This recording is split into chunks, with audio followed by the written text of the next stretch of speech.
Hello साथियों, नमस्कार। मैं हूं नारायण पटेल आपके अपने चैनल पे। और आज मैं लेके आया हूं मिशन प्रेरणा के अंतर्गत जो आउटकम परीक्षा होगी कक्षा 3 गणित के, वो कैसे कैसे क्वेश्चंस आ सकते हैं। आप प्रत्येक चैप्टर को कवर करके मैंने आज यहाँ पर 15 क्वेश्चन लाया हूँ। आइए देखते हैं वो कौन से क्वेश्चन हैं जिन्हें आपको अपने भी पाठ्यक्रम में सम्मिलित करना चाहिए। हमारा पहला प्रश्न जोड़ से है। संख्या 1000 प्लस 1500 का योगफल क्या होगा? तो इसे आप बहुत आसानी से लिख करके बच्चे जोड़ सकते हैं। तो इसको हम जोड़ लेंगे। 1000 प्लस 1500 तो इसका योग आ जाएगा 2500। तो यहाँ पर हमारा 2000 यानी 500। तो हमारा पहला वाला ऑप्शन यहाँ पर बिल्कुल सही है। प्रश्न संख्या 2 है। 1 से लेकर 10 तक की संख्याओं का योग क्या होगा? तो 1 से 10 तक जब हम संख्याओं को जोड़ते हैं तो इसका जोड़ 55 आता है। और इसको आप आराम से लिख करके जोड़ सकते हैं और इससे आपकी जोड़ने का अभ्यास भी होगा। जो भी प्रश्न आपसे पूछा जाएगा, मतलब 8 से 10 संख्याएं का योग आपसे पूछा जा सकता है। चलिए देखते हैं प्रश्न संख्या 3। प्रश्न संख्या 3 में पूछ रहा है, एक आकृति को पहचानना है कि ये आकृति क्या है। त्रिभुज है, आयत है, वर्ग है या फिर वृत्त है। बच्चे जानते हैं त्रिभुज में 3 भुजाएं होती हैं, आयत में 4 भुजाएं होती हैं और वर्ग में भी 4 भुजाएं होती हैं। और ये आपका जो है वृत्त है, जो आपकी चूड़ी होती है उसको अगर हम रख करके जो आकृति बनेगी वो वृत्त होती है। तो बच्चे ये सब जानते थे, यानी ऑप्शन चौथा सही। चलिए अगला प्रश्न संख्या 4 है। आकृति को पहचानो। आयत है, वर्ग है, वृत्त है या फिर त्रिभुज है। तो बच्चे इसको जानते हैं कि आयत जो होता है उसके आमने सामने की भुजाएं बराबर होती हैं, वर्ग की चारों भुजाएं बराबर होती हैं और वृत्त आप इसके पहले देख चुके हैं। और त्रिभुज में 3 भुजाएं होती हैं। इसका मतलब ये आपका आयत है, चूँकि इसके आमने सामने की भुजाएं बराबर हैं। तो आकृति से संबंधित 1 से 2 प्रश्न अवश्य आते हैं, इसलिए इसे पाठ्यक्रम में हमें सम्मिलित अवश्य करना चाहिए। प्रश्न संख्या 5, आयत का परिमाप बताइए। परिमाप होता है चारों भुजाओं का जोड़। चूँकि आयत है, इसमें 4 भुजाएं होंगी, एक 3 है, एक 5 है। तो 5 के सामने 5 होगी, 3 के सामने 3 होगी।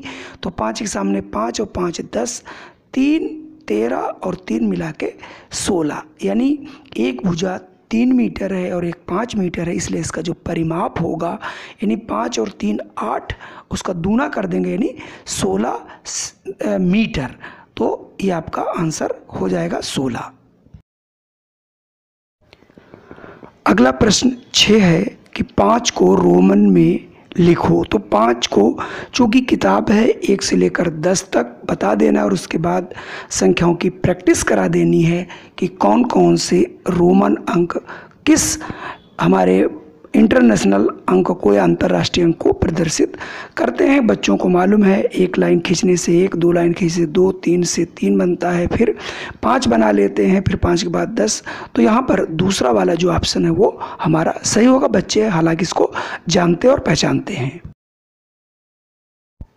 अगला प्रश्न भी हमारा रोमन अंक से संबंधित है। तो रोमन संख्या XV का अंतर्राष्ट्रीय अंकों में लिखो। मैंने XV पढ़ दिया है, XV नहीं है एक्चुअली। ये कौन सी संख्या ये आपसे पूछ रहा है। तो ये आपका 10 पहले लिखा है और उसके बाद 5, तो कुल मिला के ये संख्या 15 है। इसलिए यहाँ पर ऑप्शन जो है आपका तीसरा वाला सही होगा।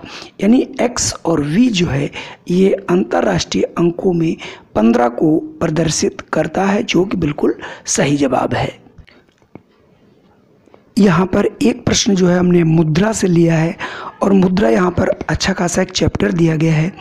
बच्चों को 1 का नोट, 2 का नोट, 5 का नोट, 10 का नोट, 20 का नोट, 50 का नोट, 100 का नोट, 200 का नोट, 500 का और 2000 के नोटों की पहचान होनी चाहिए। तो इसीलिए यहाँ पर प्रश्न पूछा जा रहा है कि रुपये 500 में रुपये 100 के कितने नोट होंगे। बच्चे इसको जानते हैं कि यहाँ पर 5 नोट होंगे। ये सभी बच्चे बहुत आसानी से समझ लेंगे। अगला प्रश्न हमारा ज्यामिति से है। आयत में कितनी भुजाएं होती हैं? तो इसके पहले मैं बता चुका हूँ, आयत में आपकी 4 भुजाएं होती हैं, त्रिभुज में 3 भुजाएं होती हैं, जिसमें 5 भुजाएं होती हैं उसे पंचभुज कहते हैं, और 2 भुजाओं से घिरी हुई आकृति को हम लोग कोण कहते हैं। तो कोण में जब कोई बनाते हैं 2 भुजाएं होती हैं, तो ये बच्चों को पता है और आकृतियों के बारे में भी 1 या 2 प्रश्न अवश्य आते हैं, इसलिए उन्हें आना ही चाहिए।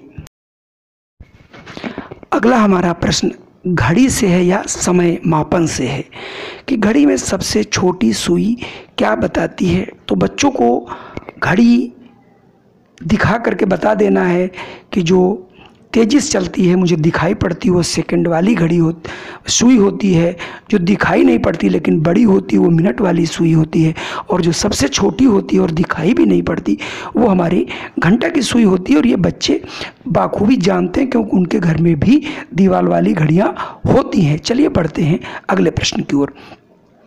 अगला जो हमारा प्रश्न 11 है कि 1 घंटे में कितने मिनट होते हैं। तो बच्चों को बता देना है कि 1 घंटे में 60 मिनट होते हैं और 1 मिनट में 60 सेकंड होते हैं।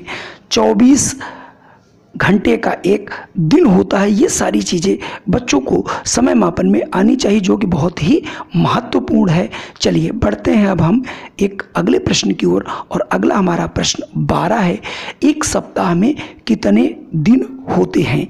7, 6, 8 या फिर 10। बच्चों को जानकारी होनी चाहिए कि 1 सप्ताह में 7 दिन होते हैं, महीने में 28, 29, 30 या फिर 31 दिन होते हैं, और उनको ये भी बताना है किस महीने में कितने कितने दिन होते हैं। इसलिए जब भी हम पढ़ाने जाएं तो बच्चों को प्रतिदिन तारीख अवश्य डलवाएं और उनसे स्वयं पूछें कि आज कौन सी तारीख है, तो ये समस्या आपकी सॉल्व हो सकती। चलिए बढ़ते हैं अगले प्रश्न की ओर। अगला हमारा प्रश्न बेहद आसान है कि 500 ग्राम प्लस 500 ग्राम कितना होगा। तो 500 आप जोड़ेंगे तो बच्चे इसको बहुत आसानी से बता सकते हैं।